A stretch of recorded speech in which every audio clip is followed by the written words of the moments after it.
저의 에고는 책을 쓸 때마다 이런 책 써가지고 팔리겠나? 이런 생각이 들어요. 저도 걱정해요. 예. 이게 과연 될까? 근데 헛짓거리 하는 거 아닐까? 계속 의심하는 목소리가 에고의 목소리고, 그런데 셀프는 뭐라고 하냐면, 너 이 책을 쓸 때 팔릴 거 생각하지 말고 너의 삶을 정말 걸고 썼니? 후회하지 않을 정도로 열심히 썼니? 이걸 물어보더라고요. 그러면 그 책을 낼 수 있어요. 정말 의심하는 에고의 전형이 저거든요. 셀프의 목소리를 따라갔다가 망하면 어떡하죠?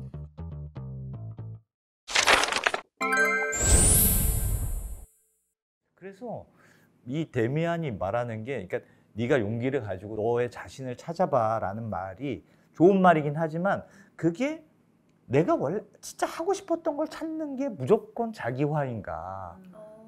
기존의 세계와 진짜 그 그림자 같은 약간 찌질한 그런 그림자의 세계를 한번 일탈을 경험한 다음에 그 제3의 어딘가쯤이 내 원래 길이지, 내가 하고 싶었던 걸 하는 게 과연 자기화인가에 대한 퀘스천이 들더라고요, 이 책을 보고서. 그러니까 모두가 다 데미안처럼, 데미안이 말하는 그렇습니다. 것처럼 살 수는 그러니까 없다. 우리 작가님이 쓰신 데미안 프로젝트에서도 그런 얘기가 되게 많이 나오던데, 그 말하는 자기화라는 게 나는 예를 들면 어렸을 때 음악을 진짜 하고 싶었어. 그래서 지금 하던 회사를 때려치고 내가 음악을 하는 게 과연 그게 꼭 자기화인가? 뭔가, 그러니까 그런 짓이 필요하다는 건 알겠어요. 근데 그렇게 하는 게 궁극적으로 자기화인지에 대해서 잘 모르겠더라고요. 그러니까 개성화라는 게 이제 자기화라고 하셨는데, 개성화? 융심리학에서는 주로 개성화라고 얘기하는데, 그게 이제 영어 단어로 인디비주에이션이라 조금 어려운데, 인디비주얼이 되는 것이죠. 정말로 개인이 정말로 독립적인 개인이 되는 것인데 정말 어려운 일이에요. 그런데 그 개성화라는 것이 어렵지만 너무 눈부시고 찬란한 길이라고 생각해서, 제가 눈부신 나를 발견하는 특별한 순간, 당신 안에는 분명 찬란한 무한이 있다, 이런 문장으로 이제 데미안 프로젝트라는 책을 썼는데, 그게 이 강의를 하다 보면 많은 분들이 그 질문을 하세요. 정말 제 안에 찬란한 무한이 있을까요?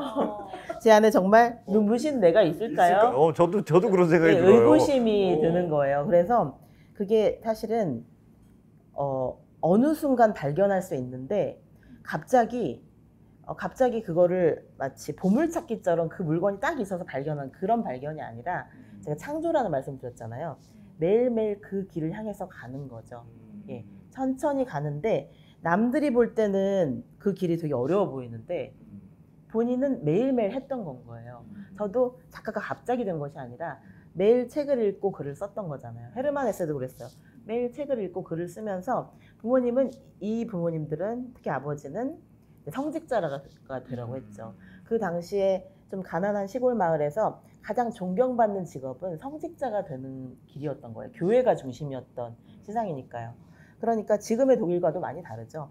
그래서 그런 걸 생각해 보면 이 개성화라는 것이, 물론 오늘 한번 이 방송 보시고 이해하기는 조금 어려울 수도 있어요. 그런데 여러분이 뭔가를 해낸 적이 있다면, 내가 이거는 많은 사람들의 도움도 받긴 했지만 결정적으로는 내가 한 것인데, 이런 게 있을 거예요. 그게 있으면 개성화가 좀 더 이해가 잘 돼요. 나의 결정으로? 나의 결정으로, 나의 노력으로 뭔가를 해낸 기억, 그게 개성화의 씨앗이거든요. 그 개성화의 씨앗을 하나하나 물을 주다 보면, 햇빛을 비춰주고 물을 주다 보면 어느 순간 한 권의 책이 되어 있고, 어느 순간 음악가들한테는 한 곡이 되어 있고, 빈센트 반 고흐에게는 하나의 그림이 되어 있는 거죠. 예. 그래서 그런 개성화의 과정이 바로 셀프가 되어가는 과정이기 때문에, 내가 그 의심이 에고예요, 사실은. 이게 과연 될까? 꼭 내가 뭐 특별한 행동을 해야 되나? 근데 헛짓거리 하는 거 아닐까? 계속 의심하는 목소리가 에고의 목소리고, 셀프의 목소리는 뭐라고 하냐면, 너의 마음 깊은 곳에서는 알고 있다고 얘기해요. 제가 데미안에서 가장 좋아하는 문장 중에 하나가 뭐냐면, 싱클레어가 매일 술 먹고 다녔던 적이 있었거든요. 그러면서 그 순간에 데미안이 우연히 발견하고, 너의 모습은 지금 굉장히 어둡고 방황하는 모습이지만 너의 깊은 곳에는 지금 이것보다 훨씬 더 잘 해내고 모든 것을 잘 알고 무엇이든 다 잘 해낼 수 있는 또 하나의 너 자신이 있어. 그게 셀프인 거죠. 예, 그 셀프는 나에게 계속 뭔가 진화된 방식으로, 변화된 방식으로 계속 용기를 줘요. 응원을 해주고, 예를 들면 이제 저의 에고는 책을 쓸 때마다 이런 책 써가지고 팔리겠나? 이런 생각이 들어요. 저도 걱정해요. 예. 저도 프리랜서 작가잖아요. 그러니까 이게 안 팔리면 나는 다음 책 못 쓰는 건가? 막 이런 걱정을 저도 해요. 예. 사람들이 깜짝 놀라요. 이런 얘기하면 선생님답지 않대요. 그런데 저도 인간이잖아요. 인간이니까 에고가 있어요. 에고는 사람들한테 사랑받고 싶어요. 예. 인기도 있고 싶고, 사람들이 이해해줬으면 좋겠고, 예. 악플 보면 상처받고, 예. 그래요. 저도 에고가 있어요. 그런데 셀프는 뭐라고 하냐면, 너는 참 쓸데없는 걱정을 하는구나 이러면서, 너 이 책을 쓸 때 팔릴 거 생각하지 말고 너의 삶을 정말 걸고 썼니? 너의 인생을 걸고 썼니? 후회하지 않을 정도로 열심히 썼니? 이걸 물어보더라고요. 그러면 그 책을 낼 수 있어요. 셀프의 질문에, 에고의 질문은 항상 이렇게 교활하게 바뀌기 때문에 대답하기가 좀 어려워요. 에고는 우리가 상상하는 세상 사람들의 시선이거든요. 그런데 셀프는 내 마음 깊은 곳에서 나의 가장 본질적인 걸 물어봐요. 네 인생을 걸고 썼어? 그럼 된 거야. 그럼 너는 충분해. 그래서 저는 I am enough라는 문장도 되게 좋아해요. 내가 생각보다 결핍된 존재가 아니라는 거예요. 결핍으로 가득한 존재처럼 보는 것이 에고고, 셀프는 넌 충분해. 넌 할 수 있는데 지금 안 하고 있어. 그냥 네가 하고 있는 걸 하면 되는 거야. 그렇게 응원해 주는 게 셀프예요. 그게 개성화예요. 그러니까 훨씬 행복하고 훨씬 좋은 길인데, 많은 사람들이 의심하느라고 아니면 상처를 숨기느라고 그 셀프를 못 보고 있는 거예요. 근데 저는 그 정말 의심하는 에고의 전형이 저거든요. 지금 말씀을 들으면서 더 그런 생각을 한 게, 셀프의 목소리를 따라갔다가 네. 망하면 어떡하죠? 이 걱정이 너무 많이 그래도 세라님은 책 쓰셨잖아요. 셀프의 목소리를 책을 쓰셨. 결과가 안 좋으면 어떡하지? 네. 결국은 이 고민이거든요. 결과랑 비교해요. 에고가 제일 많이 하고 있는 그 영화가 있는데, 그 애니메이션 있잖아요. 감정 때문에 막. 예. 뭔지 알아요. 슬픔이 나오고. 예. 인사이드 아웃. 예, 인사이드 맞아. 예. 저 울면서 봤는데 제목을 잊어버렸어요. 인사이드 아웃을 2가 사실은 더 문제적이거든요. 예. 1은 보면서 되게 행복하고 감동적이고 이런 장면이 훨씬 더 많은데, 2가 훨씬 더 가슴 아프게 느껴졌던 게, 2가 그림자로 더 깊이 들어가요. 예. 인사이드 아웃 2에서 보면 그림자 깊은 곳으로 들어가서 친구들을 잃을 뻔하잖아요. 나를 평소에 응원해주던 그 친구들이 사실 셀프의 응원자들인 거예요. 조그만 데미안들인 거예요. 그런데 막 새로운 선생님한테 잘 보이고 싶어 하고, 막 그리고 새로운 멋진 언니한테 되게 칭찬받고 싶어 하고, 이게 에고인 거죠. 그런데 모두에게 어떤 사람은 딱 에고고 어떤 사람은 딱 셀프인 것이 아니라, 에고와 셀프 항상 부딪히고 있어요. 셀프가 나약하면, 셀프를 훈련시키지 않으면 흑화될 수 있는 가능성이 높아지는 거죠. 그런데 내 안에 크로머를 깨우지 않게 되게 조심해야 되는 거예요. 내 안에 크로머가 일어나서 화를 내지 않도록. 예. 정의로운 분노는 괜찮지만 내가 화난다고 해서 다른 사람을 괴롭히면 안 되잖아요. 근데 그런 사람들이 정치인이 되거나 엘리트가 되거나 이 사회에 중요한 역할을 하면 갑질을 하게 되는 거예요. 예. 그런데 데미안은 크로머의 질주를 막잖아요. 그런 크로머의 질주를 막을 수 있는 용감함, 지혜로움, 그리고 누구도 함부로 할 수 없을 것 같은 어떤 아우라, 이게 셀프의 시작인 거죠. 그 책에서는 네. 크로모라는 그 나쁜 협박하는 친구를 네. 데미안은 때려 죽여라 라고 조언하잖아요. 저는 그거 되게 인상적이던데. 네, 나쁜 놈은 때려 죽여야 한다. 네. 정말 죽이라는 뜻은 아닐 거예요. 네, 그런데 그건 뭐냐면, 근데 쾌감을 느끼잖아요, 독자들이. 왜냐하면 그래 본 적이 없으니까. 우리가 정말 악당이 정말 벌을 받는 경우를 실제로는 보기가 좀 어렵잖아요. 그런데 악당이 더 심한 행패를 부리는 거는 우리가 많이 볼 수 있죠. 그래서 민주주의가 필요한 거예요. 악당들이 계속, 민주주의도 필요하고 법도 필요한 이유가, 악당들이 더 이상 행패를 부릴 수 없도록 멈춰주는 민주적 통제가 필요한 거죠. 그러려면 셀프 한 사람 한 사람들이 정신을 차려야 돼요. 각자가 용기를 내야 네, 할까요? 용기를 내서, 만약에 데미안이 없는 상태였다면 싱클레어는 어떻게 됐을까요? 계속 크로머에게 휘파람 불며 나가야 되는 그런 가스라이팅을 계속 당했겠죠. 올바른 어른이 될 수 없었을 거예요. 그런데 저는 소설 속에서 이제 하도 여러 번 읽다 보니까 말해지지 않은 부분, 드러나지 않은 부분도 읽게 되는데, 그럼 어른들은 무엇을 했는가 이 생각이 들더라고요. 그 작은 동네에서 분명히 크로머를 제지하는 어른이 있어야 되거든요. 특히 부모가 그래야 되고. 그리고 이렇게 돌아다니다 보면 크로머가 깡패 같은 행동을 하는 것을 어른들이 봤을 텐데, 아무리 숨어도 결국에는 작은 동네니까 보인단 말이에요. 왜 어른들은 아무 말도 하지 않았던 걸까? 왜 어린 데미안이 나서서 이 일을 해결하도록 만드는가? 이 부당함이 보이더라고요. 우리 사회에도 그런 면이 분명히 있거든요. 그래서 우리가 가르침을 포기하는 순간, 어른들이 아이들에게 올바른 길을 갈 수 있도록 가르침을 포기하는 순간 크로머는 더 커져요. 작은 악당이 큰 악당이 되고 나중에는 엄청난 빌런이 되어 모든 사람들에게 갑질을 하게 돼요. 그 사람이 권력마저 갖게 되면 전 세계가 위험해질 수도 있는 거예요. 그래서 우리는 아이들에게 달콤하고 재밌고 이런 것을 좋아하지만 입에 쓰더라도 아프락사스가 그런 것 같아요. 비통하지만 쓰라리지만 삶의 진실은 이런 거야 라고 가르칠 수 있는 용기인 것 같아요. 그런 어른들이 점점 없어진다면 세상은 더 어두워지고 더 힘들어지겠죠. 그래서 우리는 그렇게 셀프의 그 내면의 소리, 셀프의 올바른 소리를 들을 수 있는 귀를 항상 열어두어야 되고, 그러면 개성화와 사회화가 조화를 이룰 때 훨씬 더 행복한 거죠.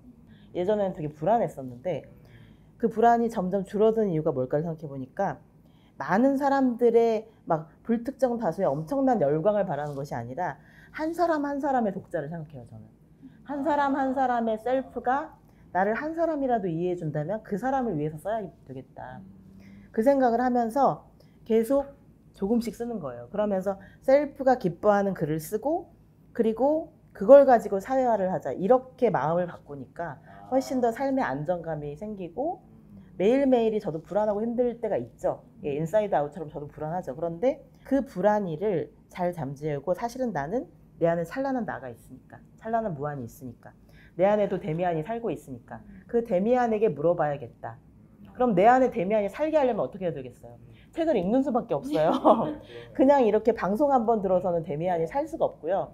데미안이 잠깐 방문은 할 수 있겠죠. 그런데 방문했을 때 빨리 그 손이 식기 전에, 그 열정이 식기 전에 데미안도 읽어보시고, 또 더 열정이 생기시면 데미안 프로젝트도 읽어보시고, 그리고 더 열정이 더 생기시면 햇세로 가는 길도 읽어보시고, 좋은 책들을 계속 읽어보시면서 데미안이 내 마음속에 진짜 살게 하시면 마지막 장면처럼 싱클레어와 데미안이 하나가 되잖아요.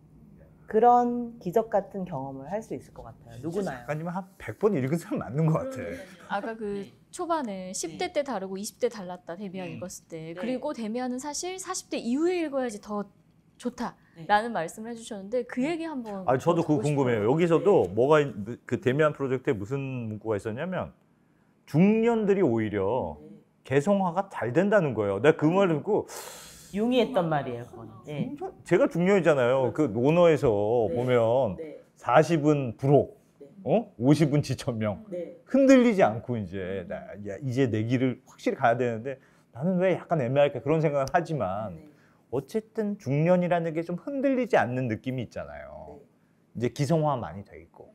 근데 무슨 이때 개성화가 된다는 건지. 예, 기성화라는 말씀을 하셔서 개성화의 정반대말을 해주셔서 더 이렇게 이해가 잘 된 것 같아요. 그러니까 기성화되어서 흔들리지 않는 거랑 기성세대에 너무나 이렇게 대변인이 되어서 그냥 기성세대와 똑같이 생각하게 되어서 흔들리지 않는 거는, 그건 개성화가 안 된 거예요.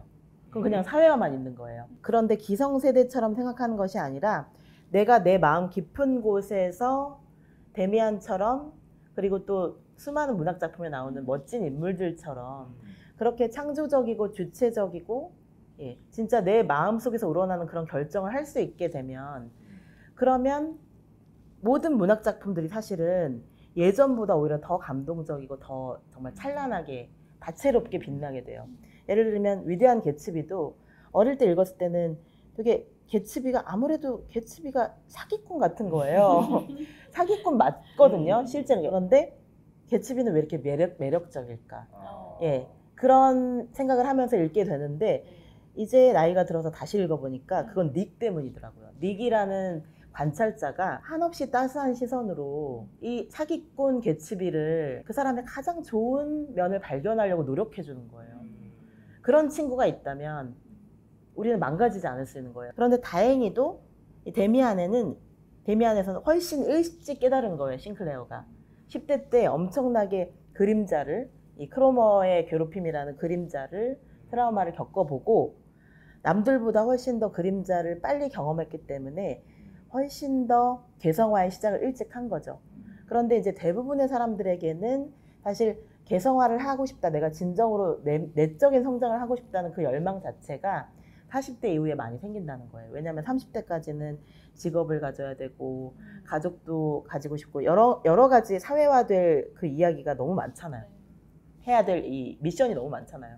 그걸 하느라고 개성화에 충분히 신경을 쓰지 못한다는 거예요. 그런데 저는 그건 융의 시대의 말인 것 같고 우리는 이제는 좀 더 일찍 개성화를 했으면 좋겠어요. 왜냐하면 사회가 더 복잡해지고 뭐 AI도 오고 유튜브도 오고 다 왔잖아요. 그러면은 개성화가 되기가 더 어려워졌거든요. 그러니까 어쩌면 더 일찍 개성화를 위한 노력을 시작했으면 좋겠거든요.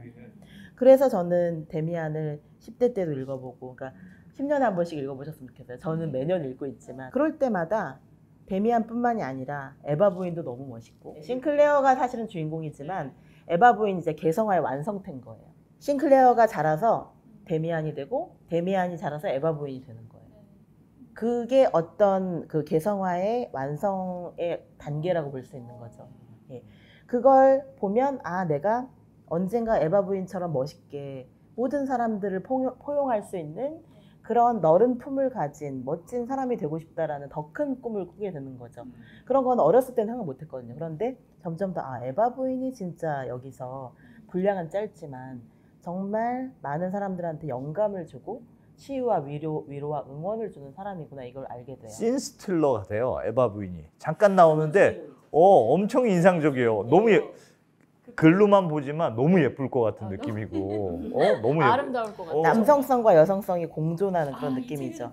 예, 그러니까 어떤 뭐 눈, 코, 입이 예쁜 이런 수준이 아니고 정말 훌륭한 사람을 만나면 어떤 느낌이 드냐면 그냥 그 사람 곁에만 있어도 좋아요. 그 사람 곁에만 있어도 내가 성장하는 느낌을 받을 때가 있어요. 그러니까 정말 이 사람은 개성화한 사람이다라는 그런 확신이 있을 때는 많은 얘기를 할 필요가 없더라고요. 많은 얘기를 하지 않아도 그냥 옆에서 가만히 그 사람이 다른 사람에게 어떻게 하고 있는지를 보고만 있어도 마음이 뿌듯해지고 아, 저 사람이 살아있는 데미안이구나, 이런 생각이 들어요.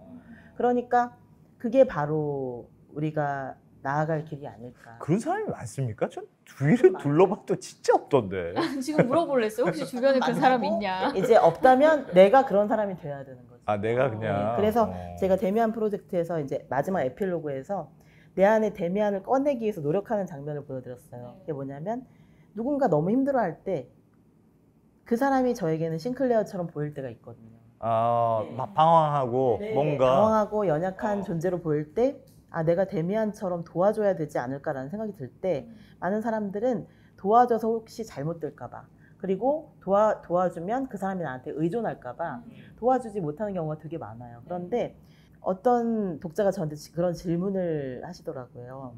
선생님, 저도 데미안이 되고 싶긴 한데 그 사람이 저에게 의존할까 봐 너무 두려워요라고 질문을 하시더라고요. 제가 데미안 강의를 할 때. 근데 제가 예전에는 그렇게 말을 안 했었는데 요즘은 저도 좀 더 마음이 편안해지고 여유가 생긴 거죠. 그래서 의존 좀 하면 어때요?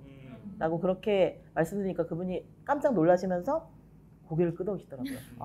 의존을 한다고 해서 내가 무너지진 않을 거란 말이에요. 그러니까 내가 그 사람이 막 업어달라고 하진 않을 거 아니에요. 내가 그 사람에게 응원해주고, 예, 말로 칭찬해주고, 맛있는 것 좀 사주고, 이건 누구나 할 수 있거든요. 그런데 왜 우린 이렇게 쉬운 걸 안 하고 있을까? 저마다 사람들이 혼자 방에 갇혀서 외로운 싱클레어로 살아가고 있는 것이 아닐까라는 생각이 들었어요. 그러니까 이건 우리가 서로에게 데미안이 되어줄 수 있다는 거예요. 데미안이 되어주는 것은 이렇게 데미안처럼 막 거의 초능력에 가까운 이런 멋짐이 없어도 된다는 거예요. 따뜻한 마음만 있으면 되고, 그리고 따뜻한 마음으로 부족할 때는 맛있는 것도 사주고, 그리고 또 하나는 아름다운 문장들의 도움을 저는 진짜 많이 받아요. 아마 이 영상 보고 계시는 우리 망건당 구독자분들 중에도 네. 데미안이나 에바 부인 같은 존재가 필요한 분들이 또 많을 것 같아요. 네. 우리가 작가님의 입을 통해서 데미안의 한 문장을 뭔가 읽어줄 수는 있을 것 같거든요. 네. 작가님이 독자들에게 꼭 읽어주고 싶은 한 문장이 있다면? 붕대 감는 것은 아팠다. 그 이후 내게 일어난 모든 일은 아프기만 했다. 그러나 가끔 열쇠를 찾아내어 나 자신의 내면으로 완전히 내려가기만 하면 거기 어두운 거울 속에 잠들어 있는 운명의 상들을 찾을 수 있었다. 그 다음엔 그 어두운 거울 위로 몸을 굽히기만 하면 된다. 그러면 이제 완전히 그와 똑같은 내 친구이며 지도자인 그 사람과 똑같은 나 자신의 모습을 발견하게 된다. 이게 개성화의 완성된 단계인 거예요. 그러니까 원래는 너무 데미안을 동경하고 데미안을 닮고 싶고 데미안 곁에 있고 싶은 사람이었는데 끊임없이 결핍을 느끼고 불안을 느끼는 사람이었는데 이제 내 안에 데미안이 살게 된 거예요. 그래서 왜 어두운 거울 속에 잠들어 있는 운명의 상들이라든지 어두운 거울 위로 몸을 굽힌다는 이 행위가 무의식의 자신과 만나는 거예요. 예, 무의식 깊은 곳에 잠들어 있는 자기의 진짜 셀프와 만나는 이 만남은 예를 들어 뭐 일기를 쓰는 방법도 있을 것이고 그리고 저는 자기 자신에게 편지를 쓰는 것도 되게 좋다고 생각해요. 제가 그래서 그 나의 어린 왕자라는 책을 쓸 때 성인자와 내면 아이의 대화가 필요하다는 말씀을 드렸는데 이게 뭐냐면 내면 아이는 무의식에 존재하고 있는 그러니까 숨겨진 나의 모습이고요. 성인자는 지금 내가 이렇게 연기하고 예, 남들과 잘 지내는 나를 챙길 수 있는 내 모습이거든요. 그런데 내면 아이는 아직도 아파하고 있어요. 그래서 아직도 아파하고 있지만 또 하나는 그림자만 있는 것이 아니라 빛도 있거든요. 그래서 그 내면 아이는 햇빛 아이와 그림자 아이가 있다고 하는데 햇빛 아이도 있고 그림자 아이도 있고 그러니까 아프락사스랑 되게 비슷하지 않나요? 내 안에 찬란한 가능성도 있고 내 안에 아픈 그림자도 있는데 그 모든 것을 끌어안아줄 수 있는 것이 나 자신과 대화하는 법이에요. 그래서 계속 아직 안 괜찮은 나 자신에게 물어보는 거죠. 그때 그 상처 괜찮니? 왕따를 당했던 여울아, 너 이제 괜찮니? 라고 물어보면 많은 글을 쓰면서 사실 조금씩 괜찮아진 거예요. 갑자기 괜찮아진 건 아니고 제가 심리학을 공부하면서 그래서 나를 돌보지 않는 나에게랑 늘 괜찮다 말하는 당신에게랑 상처조차 아름다운 당신에게 다 에게로 끝나잖아요. 그게 다 사실은 일단 저에게 쓴 책이었어요. 아직 안 괜찮고 아직 아프고 아직 힘들어했던 나에게 먼저 쓰고 그걸 독자에게 쓸 수 있는 말로 바꿔서 책으로 만든 거예요. 왜 대화를 하면 그게 치유가 될까요? 왜냐면 이거를 진짜 아프고 힘든 것을 남에게 다 말할 수는 없거든요. 예. 그러니까 조금 더 이제 적극적으로 하면 심리 상담을 받을 수 있겠죠. 근데 심리 상담도 누구나 다 받을 수 있는 건 아니고 그리고 자주 많이 받아야 효과가 좋은데 그럴 수 있는 형편이 안 되잖아요. 많은 사람들이. 시간도 그렇고 돈도 그렇고. 그러니까 저는 책을 통해서 그걸 연구해 본 거예요. 어떻게 하면 내가 심리 상담 받은 것처럼 내가 나를 응원해 줄 수 있을까? 스스로를 약간 객관화하는 네. 과정인가요? 그렇죠. 그렇죠. 그래서 셀프와 에고가 마치 이제 제가 무대 연출자가 된 것처럼 셀프와 에고가 대화를 하도록 만들어주거나 아니면 성인자와 내면 아이가 대화를 하도록 만들어주면 그러면 조금씩 괜찮아지는 나. 그리고 많이 안아줘야 돼요. 나 자신을. 많이 보듬어주고 응원해주고 너 지금 정말 잘하고 있어. 그때 10년 전을 생각해봐. 코 찔찔하던 그 10년 전을 생각해봐. 너 지금 얼마나 잘하고 있어. 라고 이렇게 계속 나를 웃겨주면서 예, 그 햇병아리였던 시절 너는 정말 그런데도 잘 해냈잖아. 이렇게 나의 충분한 한 점, 내가 칭찬받아 마땅했는데 칭찬받지 못한 점 이런 것들을 뒤늦게나마 나를 응원해주고 칭찬해주고 그리고 그게 결국에는 내가 내 안에 아프락사스가 되어주고 내 안에 데미안이 되어서 나를 돌보는 방법이더라고요. 그런 좀 긴 과정을 통해서 그래서 제가 심리학 3부작이라고 저 혼자 이름을 붙여봤어요. 그랬더니 정말 놀라운 일이 일어났는데 그 책 중에서 사실 가장 좀 아픈 손가락 같은 책이 제가 제목을 상처조차 아름다운 당신에게가 약간 그게 잘 안 팔렸어요? 맞아요. 덜 팔렸어요. 그런데 덜 팔려서 마음이 아팠는데 놀라운 일이 뭐냐면 그 책이 제 책 중에 가장 해외에서 번역이 됐어요. 그것도 인도네시아에서 인도네시아는 제가 가본 적이 없거든요. 상처조차 아름다운 당신에게가 인도네시아랑 말레이시아에서도 지금 번역 중이에요. 인도네시아에서는 벌써 예, 나와서 인스타로 어떤 그 히잡을 쓴 여성 독자가 저에게 DM을 보낸 거예요. 선생님 책을 읽었다고, 너무 좋았다고, 자기도 상처가 많아서 이 책을 읽으면서 정말 많이 위로를 받았다고 영어로 보내셨더라고요. 그래서 저도 답장을 해줬거든요. 우리 작가님이 쓴 이 데미안 프로젝트 되게 재밌게 봤거든요. 근데 보면 굉장히 개인적인 얘기가 많이 들어있어요. 지금 오늘도 이제 얘기하시면 어렸을 때 왕따 당했던 얘기, 그러니까 개인적인 얘기를 많이 하시잖아요. 개인적인 얘기를 한다는 게 사실 쉬운 일은 아니거든요. 제가 만약에 뭐 아주 그런 공적인 자리에 있었으면, 예, 부모님이 원하던 그런 직업을 가졌으면 이렇게 개인적인 얘기를 하는 것이 쉽지 않았을 것 같아요. 그런데 그게 용기인가요? 예, 예, 작가로서 살아가는 것은 내가 되는 용기더라고요. 그냥 솔직하게 나 자신이 되어도 괜찮아. 오히려 제가 상처를 고백하고 그림자를 드러내면, 근데 그거를 그냥 막 노출해버리면 안 되고 아름다운 이야기로 만들어야 돼요. 아름답고 읽을 가치가 있는, 그냥 푸념이 되면 안 되고, 아, 이 사람은 상처조차도 아름답게 얘기하네? 신기할 정도로. 그렇게 글쓰기의 완성도가 있으면 독자들이 그걸 너무 감동적으로 읽어주시고, 사실은 저도 선생님과 너무 비슷한 일이 있어요. 저도 왕따를 당했어요 라고 편지가 오고, 예, 또 독자들이 제 강의 들으러 오셔가지고 같이 막 손잡아주고 울어주시고. 그러니까 그림자와 그림자를 많이 공부하면 그림자가 이렇게 예전처럼 무섭지 않아요. 중년도 그림자를 봐야 합니까? 그럼요. 중년이야말로 그림자가 잘 보이는 시기고, 그리고 남성들이 더 사실은 두려워해요. 왜냐하면 사회적인 체면이나 이런 것들에 더 예민하기 때문에, 그걸 잃으면 큰일 난다고 생각을 하기 때문에. 그런데 여성들은 어렸을 때부터 좀, 꼭 남녀가 꼭 갈리는 건 아니지만 대체로 상처를 고백하면서 친해지는 경우가 많아요. 그래서 얘기를 하면 더 나아진다는 것을 알기 때문에 사실 심리 상담을 더 많이 받으러 오는 사람들도 여성들이 더 빨리 받으러 오는 것이, 그러면 더 빨리 치유가 되거든요. 근데 남성들은 일단 상담을 받으러 오는 것을, 특히 중년의 남성들은 자존심이 너무 중년의 남성은 동굴로 들어가죠. 예, 에고가 더 높아지는 거죠. 근데 사실은 에고를 낮춰줘야 치유와 개성화가 더 빨리 이루어져요. 이렇게 저자님을 모셔놓고 이렇게 그 시간이 부족했던 적이 없는 것 같아요. 아, 재밌네요. 네. 오늘은 너무 아쉬우니까 한 번 더 모시는 걸로. 좋습니다. 그러면 문학 알집, 아주 오늘 집요하고 알차게 또 우리 데미안 이야기, 데미안 프로젝트 이야기까지 또 해봤습니다. 여기서 우리 작가님과는 인사를 나누도록 하겠습니다. 네. 가기가 싫으네요. 저도 보내드리기가 싫습니다. 붙잡았으면 좋겠네요. 네, 작가님 고맙습니다. 감사합니다. 네, 너무 감사합니다.